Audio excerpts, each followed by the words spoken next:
Hello friends, welcome to my channel study for you. So guys, जैसा कि आज जो आपका एसएससी जीडी का 25 नवंबर का सेकंड शिफ्ट का एग्ज़ाम हो गया दोस्तों, जिसका जो है मैं आपको बिल्कुल 100% एक्यूरेट आंसर के साथ जो है इस वीडियो में बताऊंगा। तो देख लेते हैं कि किस प्रकार के जो है आज आपके 25 नवंबर के सेकंड शिफ्ट के एग्ज़ाम में जो है प्रश्न पूछे गए हैं। उससे पहले एक बात और दोस्तों, कि जिन्होंने भी अगर चैनल को सब्सक्राइब नहीं किया है तो एसएससी जीडी का रियल एनालिसिस पाने के लिए जो है चैनल को सब्सक्राइब ज़रूर कर दीजिएगा। और बगल में ही आपको एक बेल आइकन यानी घंटे का निशान भी दिख रहा होगा, तो आप उसे भी जो ज़रूर प्रेस कर दीजिएगा। तो चलिए वीडियो को स्टार्ट करते हैं। तो आज का जो आपका पहला क्वेश्चन आया था कि भारत के कितने राज्यों में जो है द्विसदनात्मक विधायिका है। द्विसदनात्मक कहने का मतलब कि दो सदन वाला विधायिका हो, जिसमें आपका एक तो आपका विधान परिषद आ जाता हो और एक आपका विधान सभा आ जाता हो। तो देखिए, भारत के 6 राज्यों में जो है ये द्विसदनात्मक विधायिका है। तो 6 राज्य आपका यहाँ पे करेक्ट आंसर हो जाएगा। बात कर ले 6 राज्य कौन कौन से हैं जिसमें जो आपका द्विसदनात्मक विधायिका आ जाता है। तो उत्तर प्रदेश, आंध्र प्रदेश, महाराष्ट्र, बिहार, कर्नाटक, तेलंगाना, ये जो 6 राज्य है ना, इसमें जो आपका द्विसदनात्मक विधायिका है। नेक्स्ट आपका यहाँ पर आया था कि जूट उत्पादन 2021 में कौन सा राज्य जो है अग्रणी रहा है यानी शीर्ष पर रहा है। तो देखिए, जूट उत्पादन में आपका जो पश्चिम बंगाल राज्य है ना, ये आपका जो है अग्रणी यानी शीर्ष पर रहा है। तो पश्चिम बंगाल आपका करेक्ट आंसर हो जाएगा। अगर चावल उत्पादन में पूछ ले तो चावल उत्पादन में जो अग्रणी यानी शीर्ष पर जो रहा है वो भी आपका पश्चिम बंगाल रहा है। गेहूं में अगर पूछ ले तो गेहूं में उत्तर प्रदेश आपका करेक्ट आंसर हो जाएगा। मक्का उत्पादन में अगर पूछ ले तो आंध्र प्रदेश आपका करेक्ट होगा। सोयाबीन में अगर पूछ ले कि सोयाबीन उत्पादक में अग्रणी राज्य कौन सा है, तो मध्य प्रदेश आपका करेक्ट होगा। गन्ना उत्पादक में अगर पूछ ले तो गन्ना उत्पादक में जो है आपका उत्तर प्रदेश जो है वो अग्रणी राज्य है। वहीं अगर चीनी उत्पादक का पूछ ले तो चीनी उत्पादक में जो आपका महाराष्ट्र जो है सबसे नंबर 1 पर है। तो ये भी आपको ध्यान में रखना है।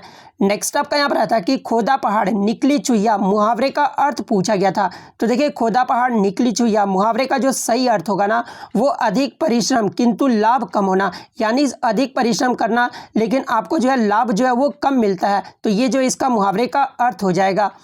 नेक्स्ट आपका यहाँ पर आया था कि चंद्र का जो है प्रवाची शब्द पूछा गया था। तो देखिए, चंद्र का जो प्रवाची शब्द होता है ना, वो चांद होता है, सुधांशु होता है, सुधाकर होता है, राकेश, सारंग, निशाकर, निशापति, मृगांक, सुधाकर, शशि, चंद्रमा, ये सब जो होते हैं आपके चंद्र का प्रवाची शब्द होता है। तो इनमें से जो भी ऑप्शन में दिया होगा वो आपका करेक्ट आंसर हो जाएगा। नेक्स्ट क्वेश्चन आपका यहाँ पर आया था कि नूरजहां का वास्तविक नाम पूछा गया था। तो देखिए, नूरजहां का जो वास्तविक नाम था ना, ये मेहरुन्निसा था। तो मेहरुन्निसा आपका यहाँ पे करेक्ट आंसर हो जाएगा। नेक्स्ट आपका यहाँ पर आया था कि क्रम में सजाना था, ठीक है, जहाँ पे ऑप्शन में आपका बीज, फल, पौधा, तना, फूल, ये सब आपका दिया हुआ था। तो देखिए, सबसे पहले हम लोग बीज लगाते हैं, उससे हमारा क्या मिलता है, तो पौधा मिलता है, उसके बाद तना निकलता है, उसके बाद फूल निकलता है, उसके बाद फल निकलता है। तो ये क्रम से जिन्होंने भी लगाया होगा ना, उनका यहाँ पे करेक्ट आंसर हो जाएगा। नेक्स्ट आपका यहाँ पर आया था कि आईपीसी धारा 354 में क्या है। तो देखिए, मैं आपको बता दूं कि आईपीसी धारा 354 में जो है महिलाओं के खिलाफ अपराध तथा सजा का जो है प्रावधान दिया गया है। और देखिए, पहली बार जो एसएससी जीडी के एग्जाम में जो है आईपीसी धारा से जो आपका ये क्वेश्चन पूछा गया है। तो इसको विस्तार से जान लीजिए कि आईपीसी धारा 354 में जो है ये तात्पर्य है कि जब किसी व्यक्ति द्वारा किसी भी स्त्री का जो है लज्जा भंग करेगा या फिर किसी स्त्री पर जो है यह सब जानते हुए भी इसी कार्य से उस स्त्री की जो है लज्जा भंग करेगा या फिर उसी स्तर पर हमला करेगा या फिर बल का प्रयोग करेगा, तो वह व्यक्ति इस धारा के अनुसार जो है दंडित किया जाएगा, जिसकी अवधि 1 वर्ष से कम नहीं होगी और 5 वर्ष तक भी जो है हो सकता है। तो ये जो आपका आईपीसी धारा 354 कहता है। तो ये इंपॉर्टेंट फैक्ट्स आपको ध्यान में रखना है।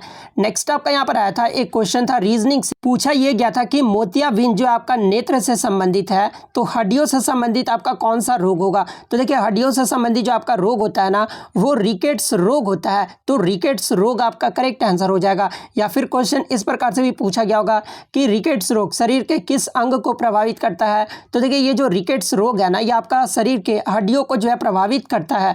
तो हड्डी आपका यहाँ पे करेक्ट हो जाएगा। बात कर ले इसके इंपॉर्टेंट फैक्ट्स के बारे में। देखिए, विटामिन ए की कमी से जो एग्जाम में पूछा जाता है कि कौन सा रोग होता है। तो देखिए, विटामिन ए की कमी से जो है रतौंधी या फिर जीरोप्थेल्मिया, ये जो रोग होता है ना, ये आपका विटामिन ए की कमी कमी से होता है। विटामिन B6 या फिर विटामिन B12 पूछा जाए तो इससे जो आपका एनीमिया रोग होता है यानी खून की कमी हो जाता है।